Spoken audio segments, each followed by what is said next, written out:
स्वतंत्र दिन देशभरात देशभक्तींचा उत्साह, पण राजापूरमध्ये चित्र काहीसं वेगळं दिसतंय. राजापूर अर्बन बँकेसमोर नाही तर थेट जिल्हाधिकारी कार्यालयासमोर काही नागरिकांनी आंदोलनाला बसले आहेत. कारण आहे आर्थिक घोटाळा. हीच ती बँक जी वर्षानुवर्ष गरिबांना आधार देत होती, ज्यामध्ये प्रकाश चव्हाण यासारख्या मान्यवरांनी मोठं योगदान दिलं होतं. पण आता याच बँकेवर विश्वासघात केल्याचा आरोप नागरिक करत आहेत.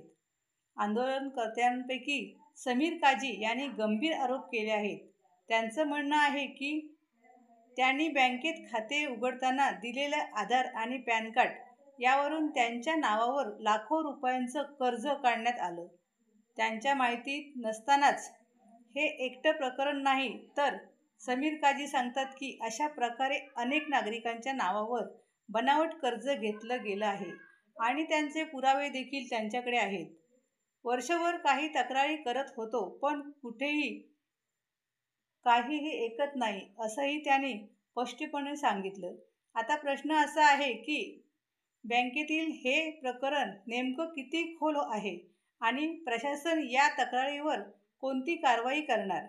एक काळ होता जेव्हा ही बँक आधार वाटायची. आज तिथंच लोकांना फसवलं जाण्याचा अनुभव येतोय.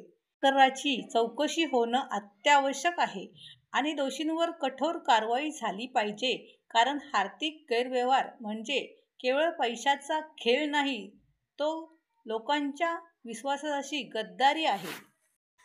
आणि अशा प्रकारे आंदोलनकर्त्यांचं म्हणणं आहे, म्हणून त्यांनी आमरण उपोषण पुकारलं आहे.